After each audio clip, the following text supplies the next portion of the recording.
okutulugunya okusukkiridde kuli bamativu n'emisango gye bamuguddeko gye baguddeko ku basuspects ate tutegeezeddwa nti n'abalala bakyanoonyezebwa abatannaba kukwatibwa. Maama yabadde ayagala mwana we ekimukomyewa ne poliisi. Omwana ndowooza engeri gy'akyali omuto ate nga tanaba kubeera in the right state of mind, akyali mu mikono gya poliisi era bagenda mu kansolinga akakkane then bamale bamutte. Omwana si musibe, just ali mu kansolinga.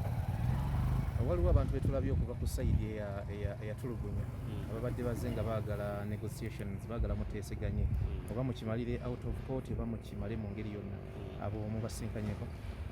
Tetulina gwe tusinkanyeko yenna, ate nga ndaba omusango gwa gavumenti si musango gwaffe. So criminal matters tezibaamu bisobola okufuna an out of court settlement, but nga all parties are ready to forgive each other. Okusinziira ku mbeera eriwo, ssaawa zino emisango gikyali mu mikono gya poliisi, tetunaba kwogezegana na muntu yenna mu kusonyiwa okukola kirwanga buli omu eyalabye akatambi ako alaba nti tocha yabadde esookiridde nti omwana yabadde asobola n'okufiiramu tocha eyo asobola okugulamu obulamu.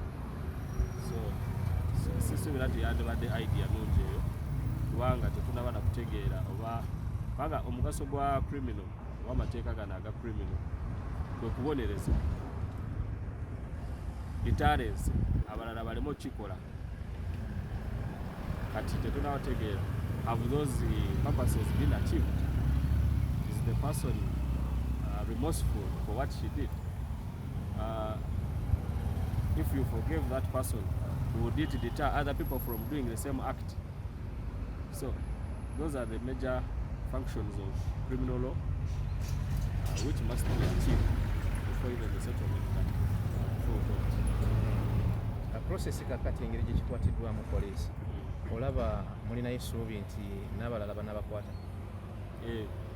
Poliisi tugyesiga nnyo, n'abalala bajja kukwatibwa kubanga ensi ebeera nnene naye bw'obuuziza ebisango osobola okutegeera nti ensi ntono era bajja kukwatibwa. Otukkiriza okubuuza ku maama?